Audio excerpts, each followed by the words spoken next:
अस्सलामुअलैकुम my dear viewers. आज बनाएंगे जी मज़ेदार भिंडी गोश्त की रेसिपी, जो कि आपके पास से बनेगी भी झटपट और बेहद जायकेदार। आपको ऐसी रेसिपी कहीं नहीं मिली होगी, आसानी से बनेगी। शुरू करते हैं। बिस्मिल्लाहिर्रहमानिर्रहीम। एक कढ़ाई ले ली, उसमें मैंने 1.5 कप ऑयल का डाला और भिंडी थी हाफ केजी, ये मैंने काट के छोटी छोटी और इसको मैंने फ्राई कर लिया। फ्राई थोड़ा सा करना है कि लेस निकल जाए इसमें से। और उस ये अब हम एक तरफ रख देंगे और इसमें डालूंगी जी प्याज कटा हुआ इस तरह से, और ये भी फ्राई करके और इसको भी निकाल लेंगे और कढ़ाई हम कर देंगे एक साइड पे।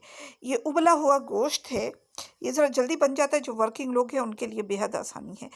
ये मैंने लहसुन डाल के और इसको उबाल लिया था। अब आधा प्याज मैंने इसमें डाल दिया और एक ब्लेंडर में 3 अदद टमाटर, 1 कप मैंने दही का डाल के उसको ब्लेंड किया, वो डाल दिया इसी में।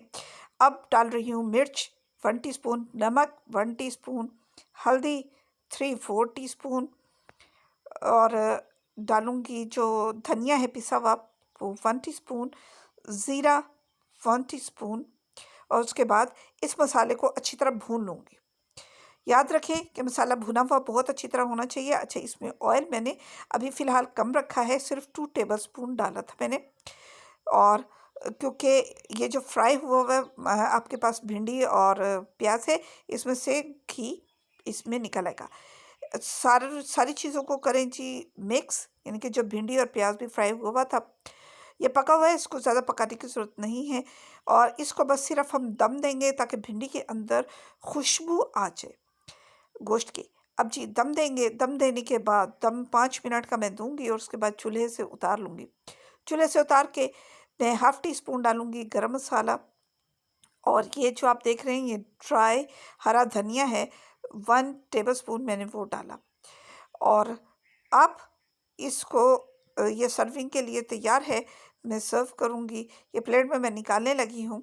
आप इसके साथ इसको रोटी नान के साथ खा सकते हैं और ये बहुत बहुत लजीज बनेगा। ये मैंने मटन के साथ बनाई है, यही आप भिंडी बीफ के साथ भी बना सकते हैं। अच्छा, गोश्त की दूसरी तरह गोश्त की रेसिपी मैं आपको फिर किसी और वीडियो में सिखाऊंगी। अभी फ़िलहाल जो उबला हुआ गोश्त हम रख देते हैं, ताकि अगर वक्त कम है तो उस कम वक्त में बजाय गोश्त चलाने के गोश्त पकाने के हम इस तरीके से भी इसको पका सकते हैं। तो जी, आपको ये आसान सी रेसिपी कैसी लगी मुझे ज़रूर बताइएगा, कमेंट सेक्शन में इंतज़ार रहेगा।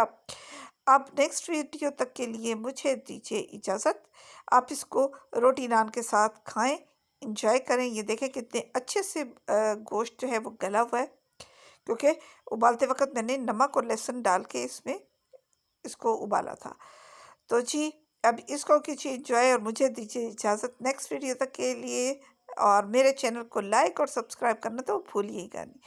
इजाज़त दीजिए, अल्लाह हाफ़िज़।